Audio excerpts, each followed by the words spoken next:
Now, guys, you're all very welcome to tonight's panel discussion. So tonight's discussion is a follow-on from Monday's over the theme of Refugee Week, which we are discussing direct provision.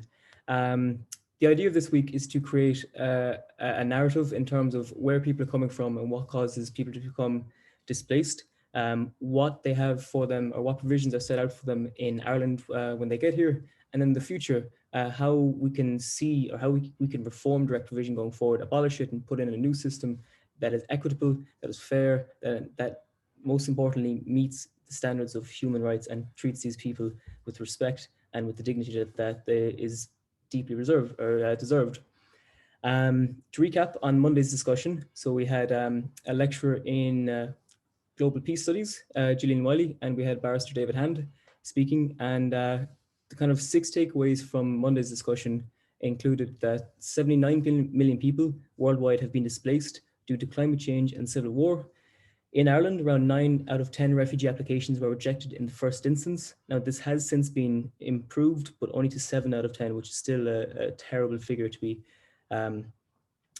casting out there. And there's an appeal stage, and one tribunal member from a judicial appeals process had over 500 asylum applicants, of which only 9 were actually granted. And another startling figure stated that over 1,000 applications had 100% rejection rate as well. A trauma-enforced process does not exist in the international protection system in Ireland, so there isn't much care or there isn't much catering for people who are coming from very, very difficult backgrounds in terms of how that may have affected them psychologically and their mental health and their mental well-being as well. One person was asked at an appeals tribunal why a rapist wanted to rape them. So some interviewers and interviewees just do not have any care or any necessity or empathy in regards to the people that they're interviewing during these processes. And in Ireland and the UK, it is a requirement from the members of the LGBT plus community to actually prove their sexual orientation as well during their application process. Just to give you a brief history then, so for tonight's discussion, we'll be talking about direct provision in Ireland, personal experiences, and why it's an unsustainable system and why it vitally needs to go. Direct provision is the current system for housing asylum seekers fleeing persecution and violence from their home countries and was founded in 1999 as an emergency measure. It directly provides refugees with food, healthcare, education while their application is being processed. It was established as a short-term measure and has since 1999 and has since been criticized by human rights organizations for being illegal, inhumane, and degrading. Massey, the Irish Refugee Council, and the Green Party, as part of a Fianna Fáil and Fine Gael coalition, agreed to dismantle direct provision over the next 5 years for the government.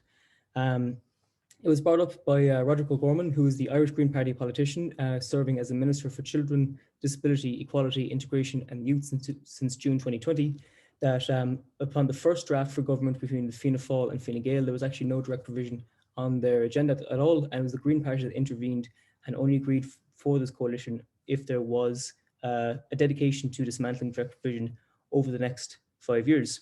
So the topic for tonight's discussion, as I said, is all about direct provision as it stands now, going forward, how we can dismantle direct provision, why it needs to be replaced and why it needs to be reformed for something that is much more equitable and actually respects the dignity of people who are subjected to direct provision. So tonight speaking, we have Amanda, who's a representative from Massey, we have Senator Ivana Bacik, and we have a recipient of the ASAP Scholarship, which is a Trinity initiative, or not necessarily a Trinity initiative, but it's the initiative that Trinity partaken in, where they offer 4 scholarships a year for residents in direct provision to attend college. So I'll hand over to Amanda first, and then Ivana, and then to the ASAP Scholar. Thank you. So good evening, everyone. My name is Amanda Tamaranyoni with the Movement of Asylum Seekers in Ireland. So basically what Massey is, it is the voice of the people, asylum seekers in particular, because it was founded by asylum seekers. And we felt a need for this movement to be set up primarily because we had so many people trying to speak out for us, but a lot of people weren't involving us. So we saw a need to stand up for ourselves and to speak out because we did have the voices and were the people that were the most affected by a lot of these decisions and things that were happening within direct provision. So the aims of Massey basically are to end direct provision, like he's already mentioned before, that it is the system that is currently being used to house asylum seekers in Ireland currently. Another issue or another core aim of MASI is to ensure that all asylum seekers have the right to work. Another issue is the right to access education, and our fourth aim is to stop deportations. So I'll briefly go shortly into each of these ones and why we're still fighting and speaking out against them, because someone might say, okay, but for instance, asylum seekers now are allowed the right to work. But now we need to be able to bring to light what people might miss when such kind of issues or something like that is given, because the initial reaction to people would be to have joy and say, oh, finally there's a movement. But what they don't see is what is behind being given something like the right to work or the permission to work. So the first issue around what is currently being given to asylum seekers pertaining the right to work is, firstly, an asylum seeker can only work after 9 months of being in the country. So living on a basic income of €38.80 is not really sustainable. And it's not that, it also fosters a kind of belief from people that we're here to beg, that we're here to take people, taxpayers' money. And it also, because of that, it creates a lot of resentment from the people who are receiving us in the community, but also the effects of the people that have come into the country.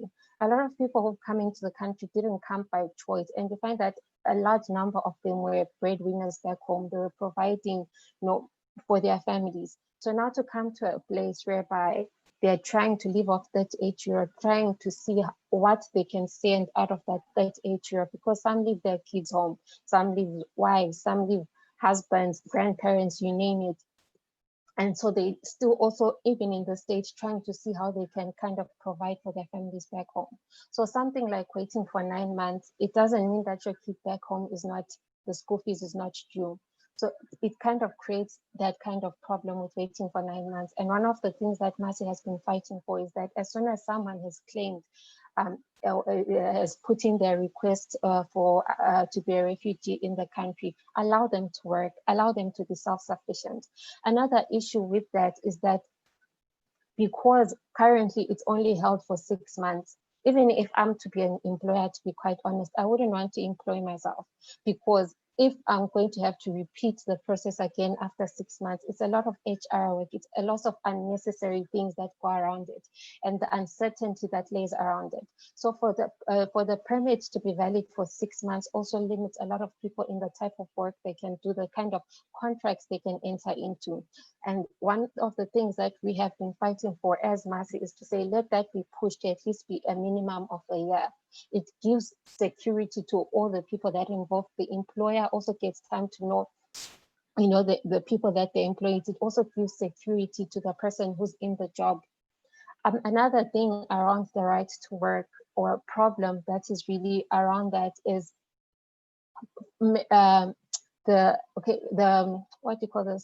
the driving license. So if you've noticed, if some of you have sent in your applications or tried to look for work, part of the requirements some companies will put is a driving license. So already that also secludes a chunk of the kind of options and jobs that you can apply for. And not only that, but most of these direct provision centers are located in places of isolation outside of regular public transportation. And so you're at the mercy not only of an uncertain bus routine or an irregular bus routine, but you're also at the mercy of the weather elements, guys. Right now, currently, I was laughing with my friends at the time. I was supposed to have gone into Dublin, but the way it was raining so much, I was like, I had to call in and cancel the appointment. Why? Because I couldn't go out in the rain. But then this is another thing. And one of the issues I was raising to say, imagine if I had to go for work, what would the situation have been like? So it really also kind of creates that kind of element of, you've got the right to work, but what are all these other barriers that are there? Another issue, for instance, I'll just focus on this for a bit. Sorry, I know my time. The right to work currently, since the pandemic has hit, people are not allowed to stay away from their centers for more than one night. This is from IPAS. So if I'm in a place where there is no regular transport, or if I'm staying or working a care job that requires me to be in throughout the week. I mean, we had an issue in where I am staying, whereby they were now coming every night to knock at our doors. And I had to say, we're not children. You can't be doing that. You can't be coming to invade our privacy. But their problem or their excuse, and it's not really a problem as such, but they're also doing their own job, because now they'll tell you that, no, IPAS needs us to check on you guys, what's going on. So if someone finds it better to go into maybe Dublin, I'm based in Tullamore, if they find it easier to go into Tullamore and rent a hostel or a place maybe where they can pay 15 euro per night and come on the weekend when they are off, whereas the train would be like 21 euro, it's more cost effective. But now already, because someone is knocking in somewhere, you're getting emails being sent in to say, where have you been? We haven't seen you for the last 2 nights. A lot of people have had to leave their jobs because of that. So in the face of it all, it's like people have this great, hope, permit, now go out and work, but you're already limited within even what you can do with that. So there's a lot of giving with one hand and taking with the other hand. And I'll also go into the issue of access to third level education. A lot of times, for instance, you just mentioned that there's the ASAP scholarship, which offers 4 people. We've now got universities of sanctuary that offer scholarships to asylum seekers. I know DCU, for instance, only gives out 5 scholarships a year. And we've got how many people that are in the system?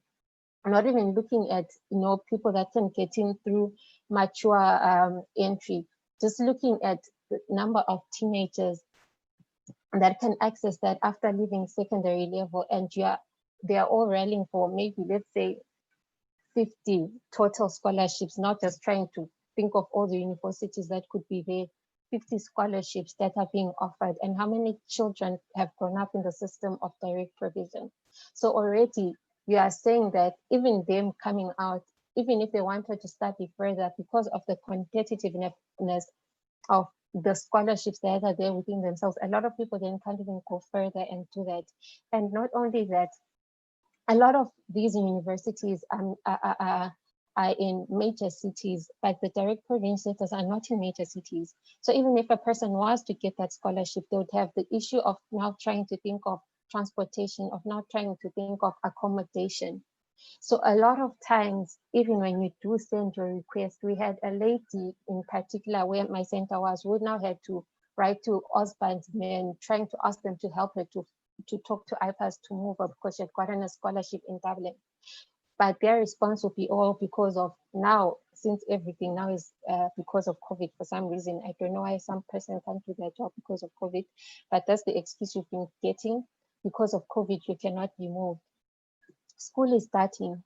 There are other centers. So someone like that, if they didn't have the fight in them, if they really were defeated by that situation, they would have stopped going to school and they would be sitting right now.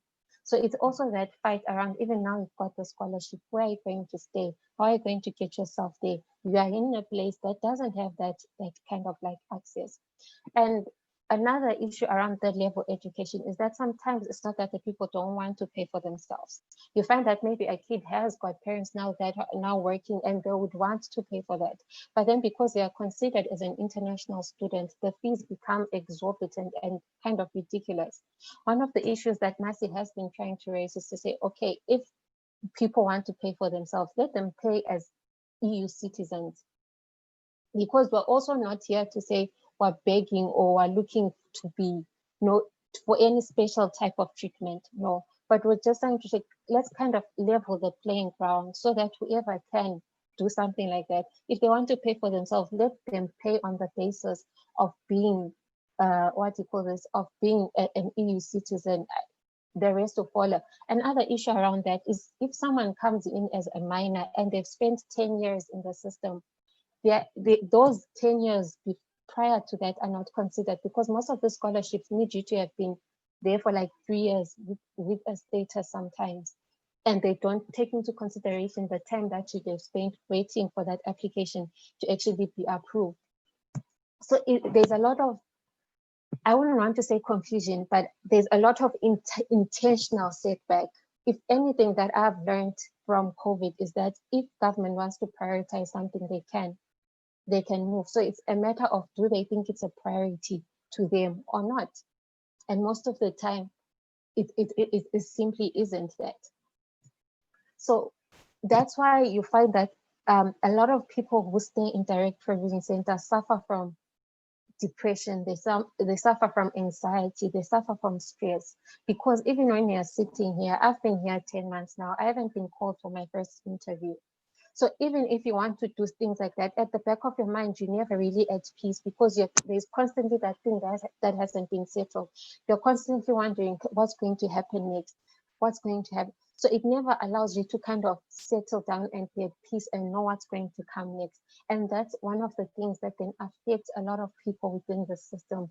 And and I don't blame the Irish government for the next statement I'm going to say, by the way.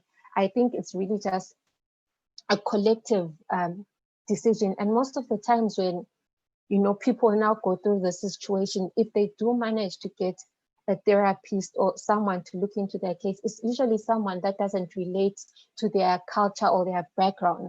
So they may not necessarily understand what, some things that this person might be going through, which also emanates from the kind of culture they grew up in. So it's not necessarily government, but I think it's also just maybe an overall context to say we need more diverse people going into these different spheres of study of field, such that even when I say I'm from Zimbabwe, I'm African, I'm Black, there are cultural things that that are my belief, which necessarily when I tell you, you wouldn't understand. But when I now begin to think about Black tax, and I say the reason why I'm so stressed is because I need to pay for this person, I need to pay, they might not necessarily understand that. So you need someone who also understand the context of the background that you grew up in. And most of the times, people don't have someone like that. So even trying to relate to them, you find that they don't get them in the sense that if they were speaking to someone who knows that cultural background thing would have come out from. So I'll stop there because I've been talking a lot to just give others an opportunity, because, yes, thank you. Thank you, Amanda. Ivana, would you like to come in next? Thanks very much, Owen. Yes, I'd be delighted to speak, and thanks for the invitation. And it's great to have the opportunity to talk after Amanda and to hear firsthand, Amanda, from your experiences. So I just want to speak briefly about the history of direct provision in Ireland, current situation, why it's unsustainable as a model. Some ideas around what could replace it, and then just a few words about citizenship more generally, if I can, because that's also a very topical and related issue. So first, as you've heard, direct provision was a system set up as a temporary stopgap measure back in 1999 and 2000 to provide people seeking asylum here in Ireland with accommodation, food and healthcare. It was, to be fair, it was in response to a situation where asylum seekers were on the side of the street, which was appalling. So there was it was, I suppose we could say, well-intentioned, but of course it was never the intention that it would become effectively a permanent system. And for anyone who's been in a direct provision, I've certainly visited people in direct provision, and it's not appropriate as a system for long-term accommodation, nor is it appropriate for families and for children in particular. So, in fact, there's been a long process leading to the current commitment for abolition and replacement of direct provision. So, many of us in the Oireachtas have been really active on this for a good few years to try and see it reformed, because over time it became very clear that it wasn't sustainable, that it was causing immense trauma to children in particular, who were and to individuals who are spending sometimes upwards of 10 years. I've met people who spent more than 10 years in direct provision. So clearly that's just that is simply unjust and unsustainable. And in 2015 the then Labour Minister of State, Aodhán Ó Ríordáin, commissioned a report to see how best to reform or replace the system. It contained, this is the McMahon report, which some people may be aware of. It contains about over 100 recommendations, 173 recommendations. There was a court case taken to ensure a right to work, and that succeeded in 2018. Asylum seekers were granted a qualified right to work. Now, Now, Amanda has rightly pointed out all the problems with trying to access the right to work. It's like the problems with trying to access third level education. So clearly these were all, there were some other changes made, but I mean, these were all relatively minor changes to conditions, some new self-catering provision and so on, but really not adequate, because we still are faced with a situation where adults are receiving, as Amanda said, 38.80 a week, only 29.80 per child, really appallingly low rates, and that people don't have access to their own catering or cooking facilities, which is very, very problematic and traumatic for families. And we still see far too many people in the system for too long. So the Joint Oireachtas Justice Committee embarked on a series of consultations. They did a report in 2019 recommending replacement of the system and the formulation of an alternative, because clearly some alternative needs to be provided. You can't have nothing there for people who are coming here, who have a right to come to seek asylum here, who are fleeing persecution. So that's very important. And back in December of last year, the outgoing government actually established an expert group chaired by Catherine Day, a very senior former civil servant, to look at how you build an alternative. And it was then this incoming government took up that commitment and in June committed to replacing direct provision. We saw with COVID, of course, just the real, and Catherine Day has actually spoken on the record saying that COVID has exposed the unsuitability of the direct provision system this summer. And again, Amanda has spoken about that. So what happens next? Well, Catherine Day's expert group is due to report this month. And then the government, Minister Roderick O'Gorman, who is taking over responsibility, is promised a white paper by the end of December to ensure that there is a replacement. Briefly, why is it unsustainable? Well, you know, as I said, COVID has established without a doubt the immense difficulty and problems with where you have what you call sort of congregated settings, where you have people effectively institutionalized through direct provision in close proximity with others, in situations where COVID has been able to spread. We've seen clusters in Kerry and Kildare. We've seen the Carsavine hunger strike over conditions. So we've seen real vulnerability of residents in direct provision. We've seen Irish Refugee Council reports that more than half of people in direct provision feel unsafe and so on. So that's one reason why it's unsustainable. There's 5 others, and very briefly, one of them is that it's simply unsustainable because because of the enormous trauma it's causing to people. And again, there's been studies done recently, a study by the Ombudsman for Children's Office showing the sort of effect that being institutionalized in this way is having on children who are in direct provision. Again, as I've said, often for several years. And we know that indeed asylum seekers are 5 times more likely to experience mental health issues than Irish citizens. So the trauma, the welfare issue of those in residence in direct provision is one reason. The operational shortcomings is a second reason, because we know that people are spending far too long in a system that was only intended as a temporary stopgap. A third problem is with standards and inconsistency of standards. I mentioned Carsavine, that's a particularly bad centre. You know, there are some direct provision centres that are not anything like that, and yet there's a lack of consistency, and that's the problem because of the model. And that brings me, I suppose, to the fourth point, which is the model itself is a business model. It's a for-profit model, and many of us, including those of us in the Labour Party, say that's an unsustainable and unjust model. Direct provision centres, most of them, are managed on a for-profit basis by private contractors. To give you a few figures, there are 47 direct provision centres, only 7 are state-owned, and only 3 were built for purpose. The rest are an amalgam of holiday resorts, caravan parks, and so on. Famously, Mosney, which was in fact a holiday centre. I think most of the students here would be too young to remember, but I remember going to Mosney as a holiday centre. So, you know, these are not appropriate for accommodation of people who are seeking asylum and who are traumatised, who've come often from war zones and conflict. Since the inception of direct provision, private operators have received 1.1 billion from the state. So it's hugely lucrative for individuals. Now, you know, again, to be fair, there's some management are much better than others. But, you know, even if you look at Mosney, the Mosney owners received 136 million euro for their services between 2002 to 2018. So a for-profit model is actually costing the state enormous amounts of money and not delivering consistent and adequate services for people who need it. And so I suppose the final point is just that the system is also unsustainable because it is denying people effectively the right to education and to work. And Amanda has outlined why that is so, even where in theory you now have a right to work if you're an asylum seeker. In practice, it's very difficult to access that right in a meaningful way. So just two other quick points before we hand over, Owen. And one is, what do you replace it with? Well, we're awaiting the Catherine Day report. We're awaiting the government white paper. Those of us who are in the Oireachtas, who are legislators and who've been highly critical of the system over many years, will feed into the process of debating the report and the white paper. What we have called for in Labour and what others in the opposition benches have called for is to abolish direct provision and to move the responsibility for accommodation of asylum seekers and care for asylum seekers to a different department, away from Department of Justice. That's a crucial point. Department of Justice have tended to be very, let's put it this way, antithetical or hostile to the interests of asylum seekers.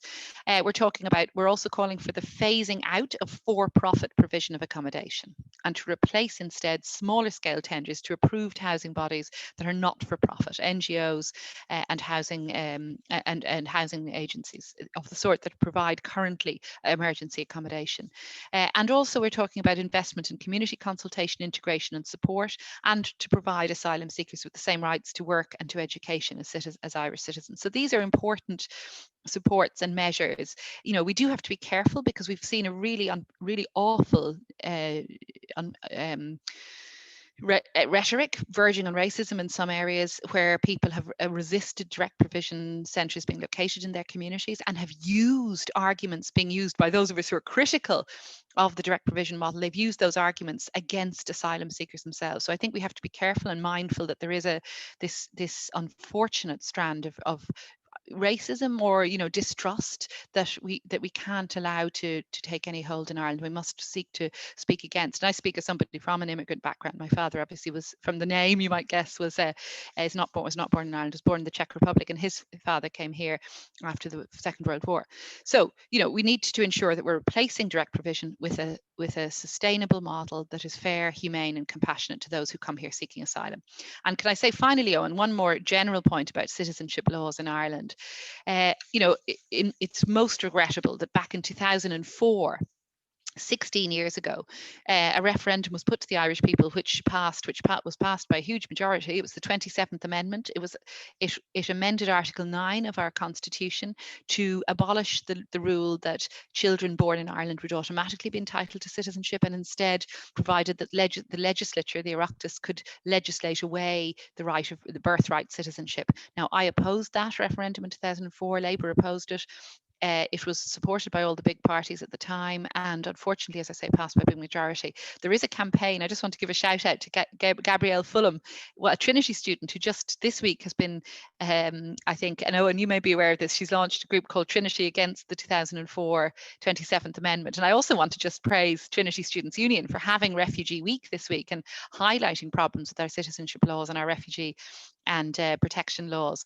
But what we've been campaigning for now for some time is to try and overturn the effect of the 27th Amendment to ensure that children born and raised in Ireland, many of whom have no other citizenship and have no other country of home, that they would be entitled to Irish citizenship again, as they were before 2004. It won't actually take constitutional amendment. It would simply take legislation. We got legislation passed the second stage, as we call it, in the Seanad in 2018, a Labour citizenship bill, which we got through despite government opposition. We're going to be pushing it back again in December before the Seanad, and we're hopeful of trying to get some support on that from government parties. But obviously it takes all of you, Trinity students and activists around the country, and great organisations like Massey, the organisation Amanda speaks from, like the Migrant Rights Centre, who we've worked with, and the Immigrant Council of Ireland, and others. It takes all of us to collectively to try and change public opinion, and in particular change political views, so we can see reform of our citizenship laws.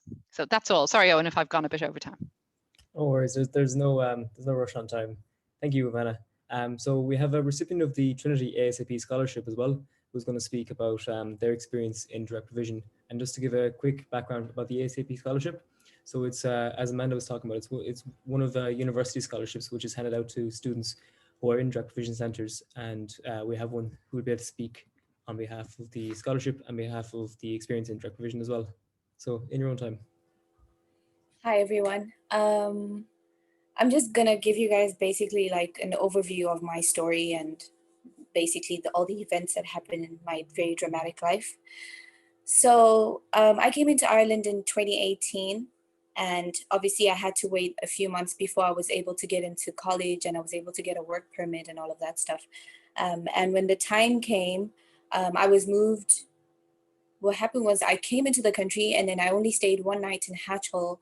I conducted my first interview with the Department of Justice, and then I was moved immediately after that to Monaghan.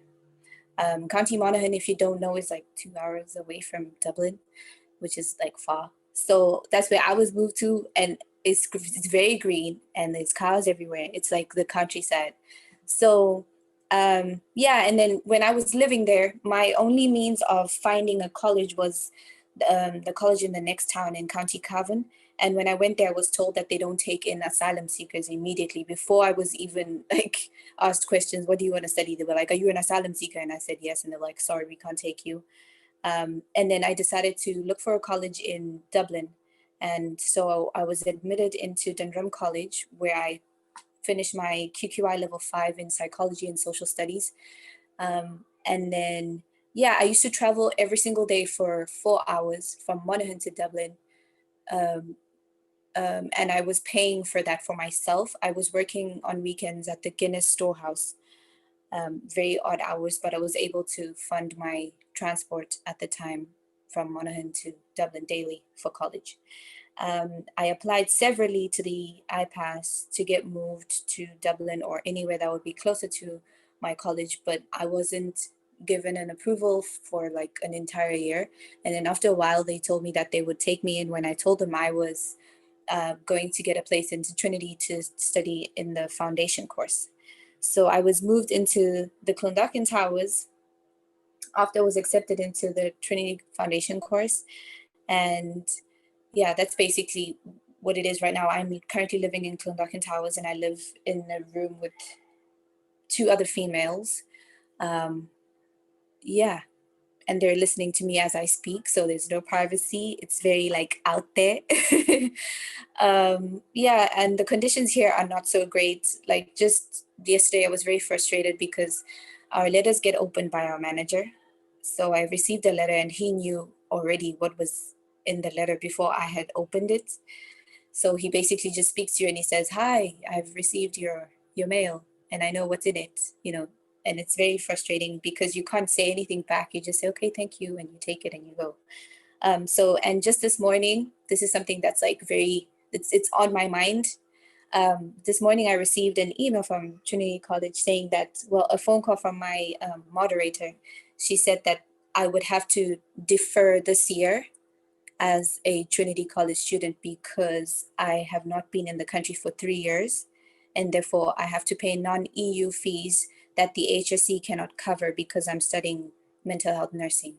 So I'm faced with the problem of having to quit this year because I do not qualify as an ASEP student, I guess. So that's kind of hard right now. And yes, depression is real. I'm currently undergoing a lot of depression medication because like I don't know what else could go wrong. So I'm all over the place and it's very unsettling. It's difficult. It's very, very difficult. Yeah. Thank you, ASAP. I'm going to open up the floor to any questions if anybody would like to ask any questions, or if Amanda and Ivana, if you want to come back in and discuss anything that any of the other speakers have talked about this evening. If not, if nobody has any questions, or if anyone would like to ask a question, you can use the raise hand function or just type into the chat.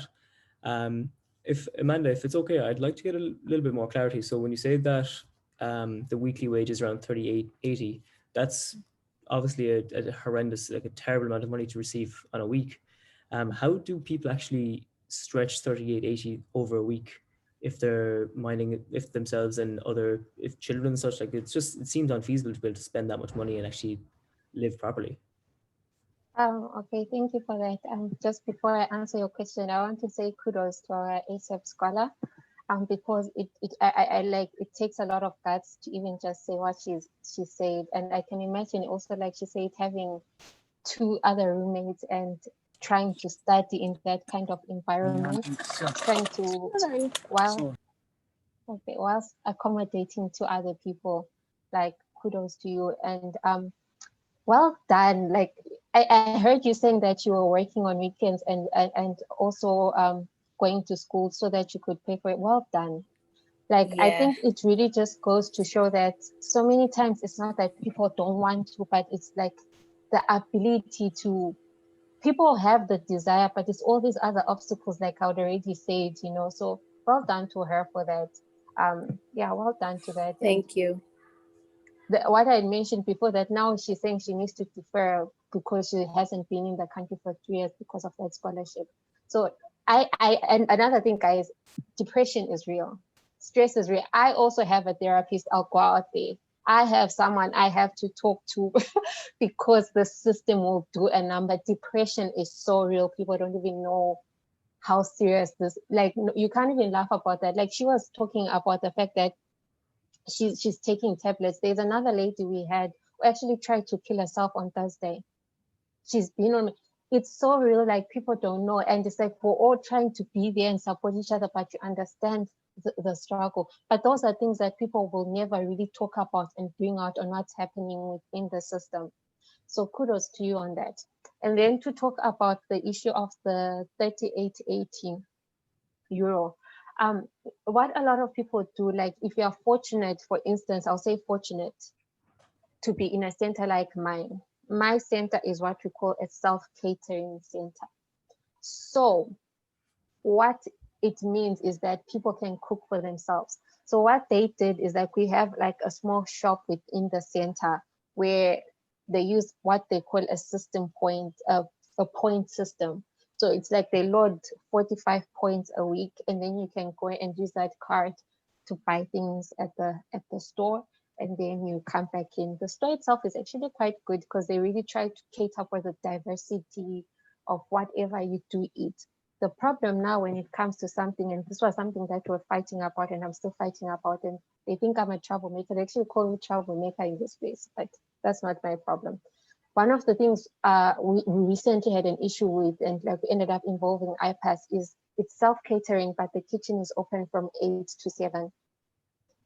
If you don't understand, the problem with that is, first of all, since COVID, like they only left 5 stoves open because they said they needed to ensure 2-meter distancing, and then they introduced what they call a booking time. So the slots like from 8 to 7 or to 5, because the last slot is at 5. There are like 5 slots between that you can book within that time. You need to even book in for an egg. So with those 5 slots that they have and those 5 stoves, in other words, what they were saying is that 25 people could cook. Initially, when we moved here and they told us about this whole thing, it was okay because we didn't really, you know, because we could make our way, make do, you just cook and decide to cook for 3 days so you don't have to cook in. But since like the time we opened, they brought in more people and now we're functioning at like maximum capacity, and that model wasn't working anymore because what they would even do, which then brought it like, oh, sorry, I can't do anything. You didn't book, there's nothing I can do. And a person asks you, so are you saying I shouldn't cook? We've got people like 106 people in the center, and you've got the audacity to tell someone that there's nothing I can do, you didn't book. So if they don't get a slot tomorrow, what they're saying, if I'm on medication and I need to eat 3 times a day, what are you saying? Just because I didn't book. And you can't book 3 times a day. You can't say I've booked a slot in the morning, I've booked another slot in the evening, I've booked another slot that time. So that was one of the things that I've really just been on their head about, that needs to be changed. Because even someone who's going to work, if I'm going to work in Dublin, I'm catching the 6 o'clock flight, I don't catch the 7 o'clock kitchen open, and I leave before it's even open for breakfast. So like, again, guys, it's always like the kind of hype around what people will see initially when you say, oh, self-catering. It's like, okay, I can cook my own food. But then when you begin to look into the details of what's behind that, it's unsustainable. But that wasn't what you asked. So with the 38 euro and stretching it, like what I said in my center, yeah. So you can get, like, a lot of people, what they'll do is like they'll just get the basics that they can within the store. So that ensures that they can then save on that 38 euro. And then what they do is like, what I've seen, especially to the ladies with kids, is like maybe they'll take this week's allowance, they save it. Next week, they send back home. Next week, they use that. Next week, they send home. So it's kind of like, or maybe they'll skip like 2 weeks this week, and then they'll try to stay in 70 euro because now kid needs this, kid needs that. And that's how a lot of people do it. And that kind of works for them because they've got the kind of cushion of having like that self-catering and the shop within. But then we've got centers which are not self-catering. So then that person is not in a self-catering center. If they do not catch the meal times, and if the food is not to their liking, then they need to find a way to buy snacks. I know, like when I was staying at Swords, like I told you before, I was at Clayton Hotel when it was an emergency accommodation. Like the food I couldn't because it was just something else. Trust me, people think you're staying in a hotel. It's not what people actually think it is. So what I would have to do, because we're so far away from shops, when I had to go collect my money, because I would have to go collect my money from the GPO, which is in town. So that meant transporting yourself from my hotel through a shuttle to the airport, catch a bus from the airport to town, and then back again, airport, shuttle, or hotel. But now, because already that 38 euro, you're already trying to load the leave card, you're already like loading 15 euro into that leave card. You're also now trying to get all your snacks for that week until you have to come back next week to collect it. So you're trying to catch maybe your foods, your other snacks that you eat when you're staying in the hotel, because obviously when you're now there, it's going to be expensive. And the unfortunate part with where we were is that there was only like a garage, so there were not like immediate shops where we were. So it was, you need to get whatever you need to get in town, or if someone else is going into town, they need to do that. So at that time, it really wasn't, it was just living. I don't even know how people with kids were doing it, because I know my roommate was doing that, and I would wonder, like, because I couldn't even maintain that 38 euro. So it was really tough for me. When I got here, I was able to actually save that 88 euro, get myself a laptop because I was not at school, but it was not because of that cushion. So I honestly, my heart goes out to people who don't have that. I ask myself every day how they manage. And I thank God I don't have kids yet, because, Yeah, I think for me, when I was in Monaghan, we were still getting paid 21.60. And obviously I needed to cover my transport every day to Dublin. So when I got the job in Guinness Storehouse, and I was able to work on the weekends to cover my transport costs and my food and whatever that I would get, because I would leave Monaghan at 4 a.m. and only be back at around 11 p.m. Yeah, take the last bus 11:30, and then I'd be asleep for like 1 a.m. So I would never make for any of the times that we had to eat in the dining. So I would always buy food, and yeah, that was a mess. But I only look back at it now and say, oh, that was a mess. But back then I was making it work. It worked for a whole year. And for right now, with the 38.80, I buy credit, I buy toiletries, because the shop that we also have safe catering here, but the shop that we have is a bit expensive. So the 45 points doesn't even last me that long. Or some of the stuff most of the food is rotten. For instance, things like meat, they'll tell you one is it's expiring today, but you can still have it. There's nothing wrong with it. Just go wash it, and then it will be like 5 points.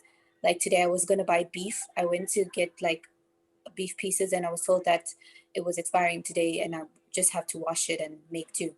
So it is quite expensive, and then I would have to go out maybe to Duns. There's a Duns across the road, and I can buy fresh meat from there, and that's like €2.50, which is not so bad for fresh food. Yeah. Okay, thank you both for speaking on that. One thing I suppose I'd like to ask as well, and I know Amanda and ASAP will be able to speak to this too, is obviously because the system is so terribly run, it's so inhumane, I'm highly skeptical of the fact that they take into consideration kind of cultural backgrounds and such like that. So I'd imagine it can be quite difficult if you're trying to prepare food in one area, that then there isn't the kind of same necessity, or there isn't the same consideration for people whose cultures will be could be drastically different, and then that might cause tension as well amongst people. Or is there any kind of unusual mixes in that sense? Yeah, absolutely. When I was in Monaghan, I shared a room with a lady. She was Muslim, And it was really hard because she would like burn incense in the middle of the night or like do some weird stuff to me. And it was like really difficult because if we're not from the same cultures, then we believe in a lot of different things and we're in the same rooms, and the things that I would do, like praying at midnight, would be insulting to her, or, you know, things like that. And also having to just living together as people who are from different countries. Some people have to be up at 4 a.m. to call their family members from other countries. So you're up because your roommate is up, basically. So it's hard, the cultural mix.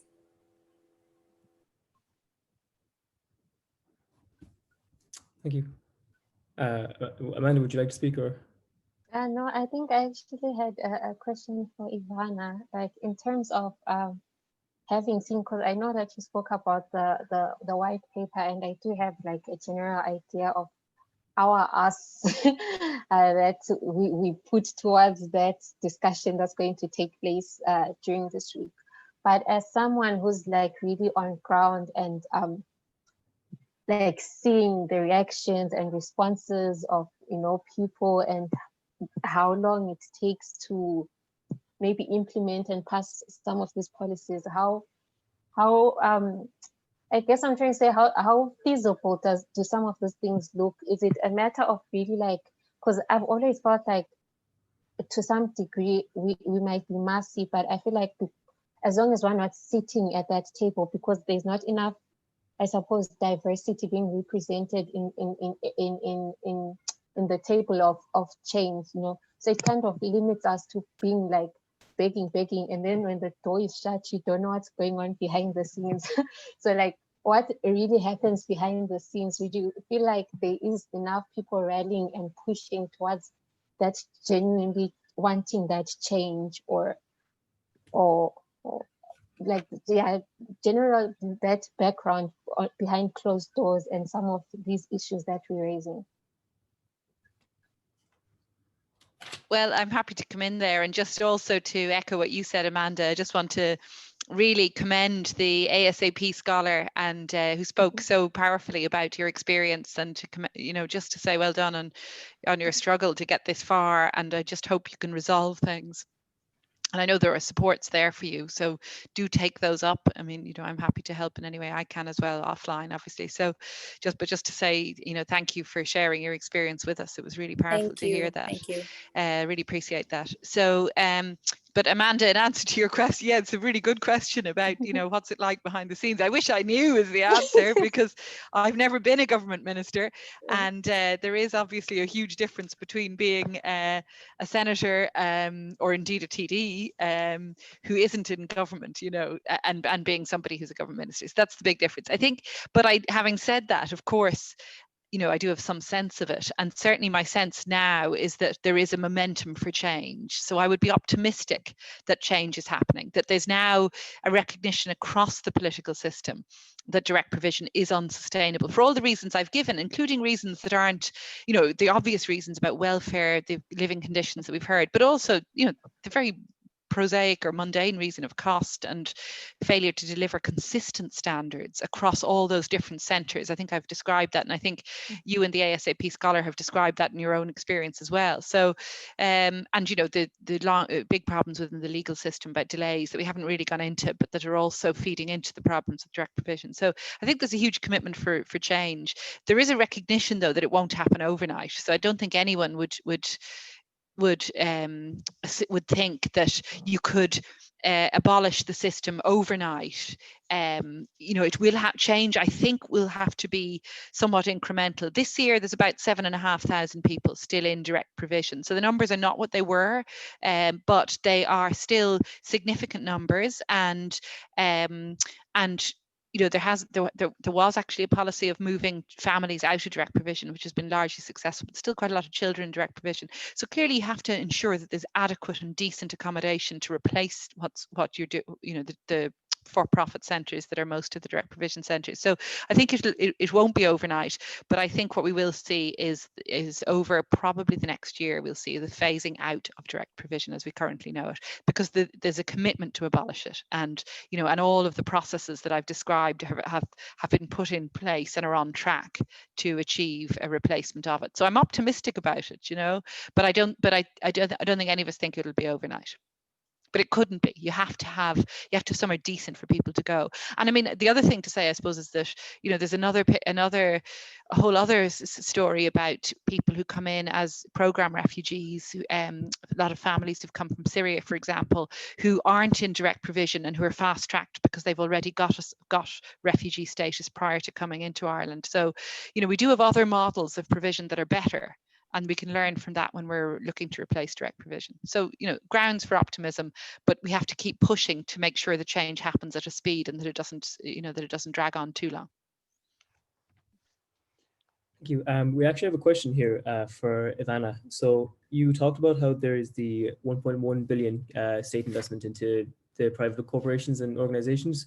And I know there's often a lot of talk around like what companies people should boycott because of their involvement in direct provision. Would you be able to kind of flesh that topic out a little bit more in terms of what companies there are and such that feed into the direct provision process and who are actually profiting from government or state funding? Thanks for that, Owen. Thanks for the questionnaire. And I should have at the start credited Chloe Manahan in my office, who's a former Trinity person herself and who's now working with me and who did a huge amount of research on direct provision for me, and who has provided me with the figures and the data. So I do have some information which is all publicly accessible about the companies that are involved. Mosney, as I've said, are one. The owners of Mosney are one. Mill Street Equestrian Services operates 6 centres. That's one of the largest. RT reported this year they recorded a large profit in 2018. Aramark, known to Trinity students, received over 5 million from the state in 2018 for centres in Clare, Cork and Meath. And I know that Trinity Students' Union and USI-led campaigns organised students to boycott Aramark-run canteens on campus. That's probably the most obvious thing, and that's probably the one you were looking for. Some of the others like Mill Street and Mosney, obviously there's nothing to boycott, in that sense. And I do also, I suppose, have one issue about making sure that accountability falls where it's due. It's the state that is responsible for direct provision. The state sought private operators to tender to run the centres. So it's the state and it's the government and it's government policy that needs to be the target of our critique and our action, I think, because certainly if there are particular issues in particular centres, absolutely they need to, and the Care Sabine Centre is one obvious one. But I do think it's a state policy and that's where the focus of public opposition and critique should be, is on changing the state model, so that so the private operators are no longer the base for the system. But you can't really blame private operators for the system, if you know what I mean. You can blame them for failings in individual centres by all means, but it is a state failing. And that's a fantastic point, actually. Thank you, Ivana. And just actually on the Aramark situation that was on campus, I actually can confirm from, I'm not going to name the person, but I can confirm that Aramark pulled out of campus because of contractual agreements, but they didn't deny that it wasn't because of student protest either. So it's important to keep that on the radar just for people to be wary of. And it was quite a small student protest that was very persistent over a long period of time. So just be wary that student protests can and will work. And just one last question then for yourself, Ivana. So question about young people and students have led the way in cultural change with repeal and marriage equality. How do you feel about young people? How do you feel young people could lead and support the legislative change to the 27th Amendment and ending direct provision in full?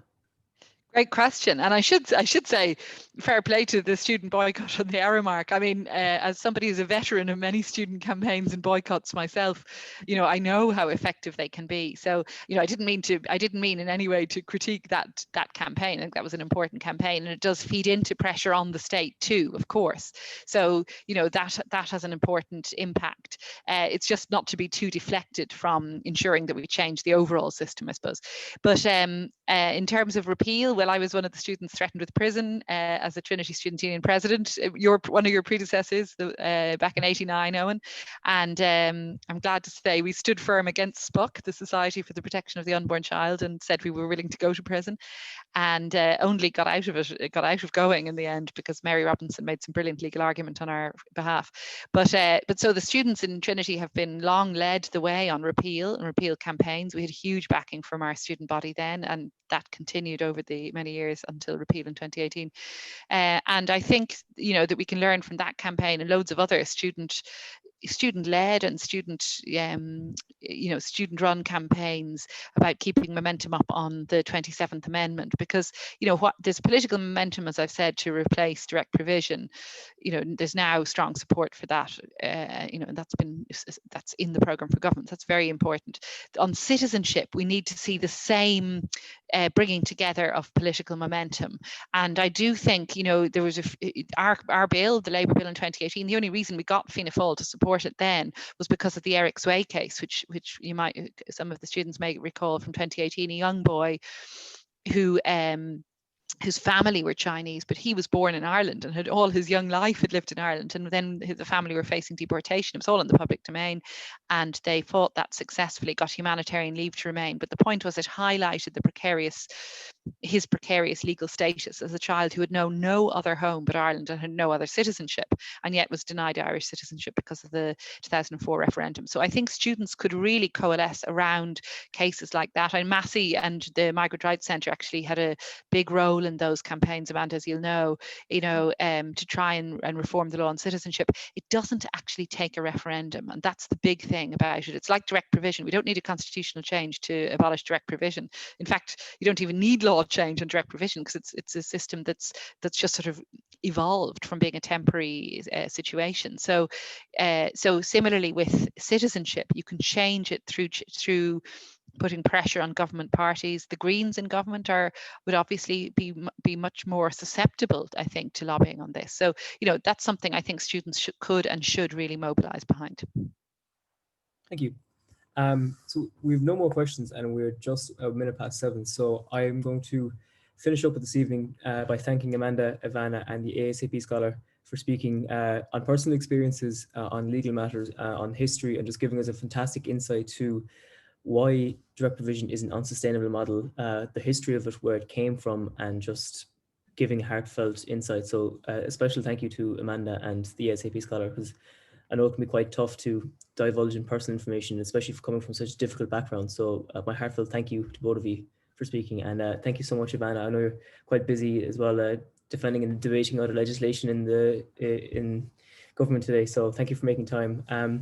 On Friday, guys, we'll be finishing up with Refugee Week by talking about going forward and what we can do to actively change on an individual basis to tackle direct provision, and what different models and what different ways we can actually replace direct provision with. So we're kind of looking for the future and what can replace this unsustainable system. So thank you for coming tonight. I really appreciate it. And hopefully I'll see you all on Friday. So thank you very much, guys. Bye.